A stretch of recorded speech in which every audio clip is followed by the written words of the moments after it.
guys, and welcome to my channel if you're new here, and welcome back if you've been here before.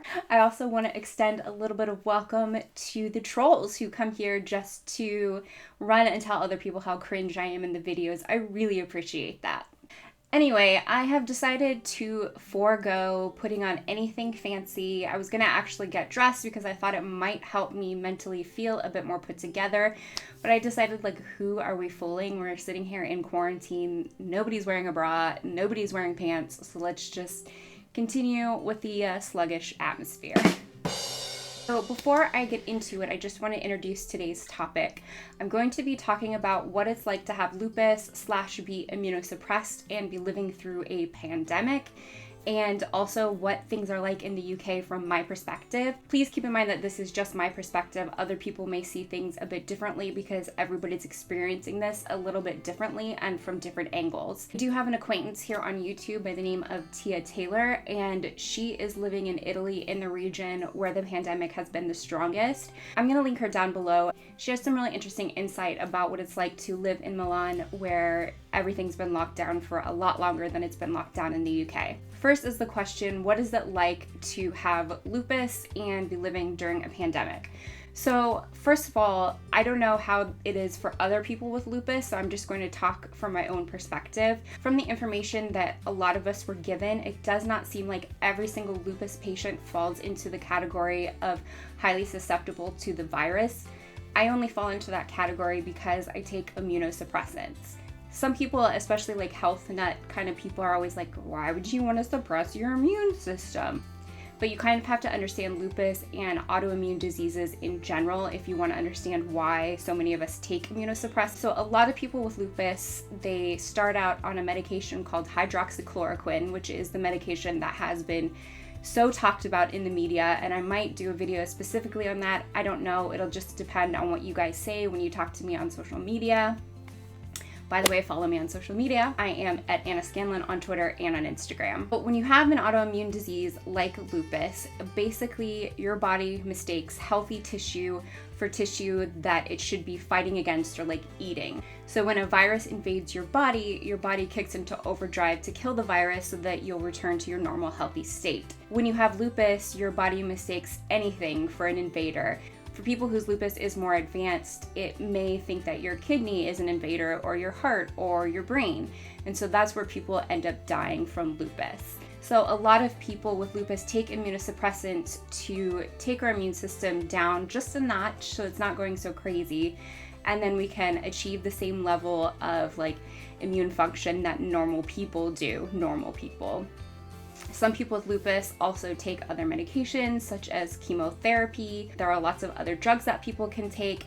I can only tell you what I take, and I've been on a drug called azathioprine or Imuran for the past 10 years, I want to say. So it is pretty strong, and it's often given to patients who have had transplants so that their body doesn't reject the organ.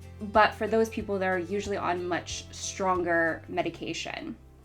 So for those of us who take these kinds of medications, we're on a special list in the UK. Because the UK has universal healthcare in the form of the NHS, which stands for National Health Service, if you're unaware, and you maybe have heard NHS and you don't know what that stands for. So that is tied in with the government. So the NHS knows which people are extra vulnerable because we take such medication, or people who have active cancer, or people who are over a certain age. There's a whole list of specifics. I don't have it in front of me, but I'm sure you can look it up. So the government has mailed a letter to these people, myself included, and they have told us that we cannot go outside until June 12th. For some people it may be a bit later, but I calculate June 12th because my partner and myself went into complete isolation on March 12th. So we may be here longer, I have no idea. Those of us with these conditions, we are on complete isolation, which means that we can't actually leave our house. Now my partner and I do leave our house to walk our dog, to take the trash out, but because my partner lives with me, he also has to follow these rules.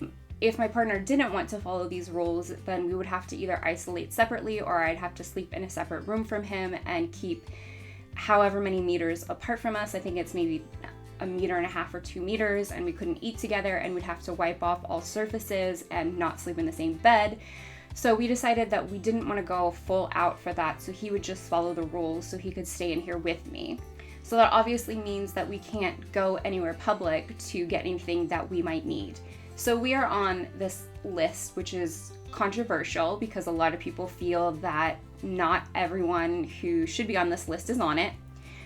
But the list has been given to grocery stores so that we can get weekly food shops, whereas for other people, it's a lot harder for them to get on these grocery store websites. I'm sure wherever you live, you're probably experiencing something similar. So because we have priority access, we're able to log on and get groceries sent to our door. I say priority access because priority access means that we still can't get a food shop for sometimes a week to a week and a half. Now, we've only ordered food twice. We ordered food right as we went into isolation, and then we've ordered food recently. But obviously there are a lot of gaps in between that. So we have people in my partner's family who will come and bring us things, drop it at the door, and then we'll be able to get it. And my partner has a friend who sometimes brings things over, which is really nice of him. So if you don't have anyone to help you, the government will then contact your council, and your council will then contact everyone in the constituency who are on this list, and they'll make sure that you have everything you need, and they'll bring you food parcels, and I think they can even bring you things from food banks if necessary. I think they are so careful with this population because they're worried that if we did catch the virus, that we would have to go into the hospital, and then we are at a higher risk of having to be put on a ventilator and a higher risk of mortality. And obviously, if someone dies of COVID, it doesn't look that great for the government, but that's all I'm gonna say on that. Also, I think they want to make sure that we take care of ourselves so that our conditions don't flare up or we don't become ill, have to be hospitalized, and take up a bed that somebody who has COVID would be able to use. In terms of getting other things, we just have to rely on Amazon, and we have to rely on internet shopping, which isn't great, but it is what it is. So our whole inside is comprised of tons of antibacterial wipes and gloves and everything like that, and we don't pick up anything that has come from the outside with our bare hands, and we make sure to wash our hands several times a day and all that good stuff. The government letter did say that I am never supposed to leave the house, but as I said, I do sometimes to walk the dog or take the trash out, but that's really only quite briefly. As I said before, this isn't for everyone who has lupus, it's just me specifically because of this medication I'm on, and a lot of other people with lupus will also be dealing with the same thing, but not everybody will, if that makes sense. So what is it like to be in the UK right now? I think a lot of people have asked that and they're interested. So the UK was one of the last countries in Europe to shut down its economy, and it also lagged behind some US states. So that week where it was toying with shutting down, hemming and hawing, I was very nervous because my partner was still having to go into work at the time, and it was getting kind of scary because Boris Johnson was going on TV saying, some of you are not going to survive this, and you hear about all these things happening in Italy, and it's just very frightening. When the UK finally did shut down, most people were furloughed, which I don't know if it means something similar or different in the United States. I don't really know. I've never been furloughed in the United States. But right now, basically what it means is that you are employed with your employer, but you're only receiving 80% of your salary, and that is coming from a grant from the government. Now, I'm self-employed, so grants are supposed to be given to people like myself, but I'm not sure actually if I qualify because of a lot of different loopholes. So that's fun. So as far as the atmosphere outside and things like that, I don't really know because I'm unable to go outside. My partner obviously is unable to go outside as well. So all we can do is see people from our window, or when he mostly walks the dog. Sometimes I will, but I try to avoid going on the longer walks with him, just kind of outside to go to the bathroom. We do see quite a few people out and about, but people are mostly staying away from each other, which is really good. But the weekend when Boris Johnson closed the economy, everyone went to the seaside. I don't know why, I don't know what went through people's minds, but a huge number of people went to the seaside. A huge number of people went hiking in Wales. Freeways were packed with people who were going out on holiday, who think this was a vacation or something like that. The schools on that Friday, closed the economy on that Friday, and everyone went out and had a jolly old time over the weekend. And then on that Monday, they mandated that everyone stay inside their homes. So during this time of lockdown, you're legally only allowed to leave the house for very specific reasons, and those reasons include going to get groceries for yourself, helping someone who is vulnerable, or going outside for exercise. And you're only really supposed to go once a day, but I don't know who's policing that. And I put these in air quotes because obviously no one is actually policing this. I've never seen a police person issue someone a citation for it. And in fact, they have actually had to close parks because so many people were gathering in parks and going and thinking that it was fine. So I don't know what's wrong with people. I guess people just don't take it as seriously. So that's kind of what's going on here. I'm going to be here stuck in my house until June 12th. And I will say at first I felt like, okay, this really isn't that different from normality. Although everything that I was supposed to do in March was canceled. After March, I was supposed to be here just working on projects and doing work.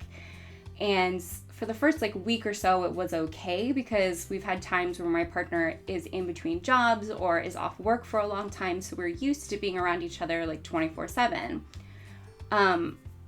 But as time went on, it became very clear that this feels really different. You can say, okay, my day-to-day life isn't really changed very much, but at the same time, it really has. And I don't know about you guys, but I feel a lot of pressure to be really productive, but at the same time, I'm kind of unable to do so. So a lot of my work has slowed down, but there is still work there for me to do, but sometimes I find it really difficult to focus on it. I described it in one of my lives as existential dread, but I don't know that that's necessarily the right phrase for it. It's just more feeling I don't know, it's you're in some kind of weird film, and I don't know if you guys feel this way as well, because it's I'm sitting here working on something that doesn't mean very much in the whole scheme of life and scheme of things, yet, I'm reading about them repurposing ice rinks for morgues.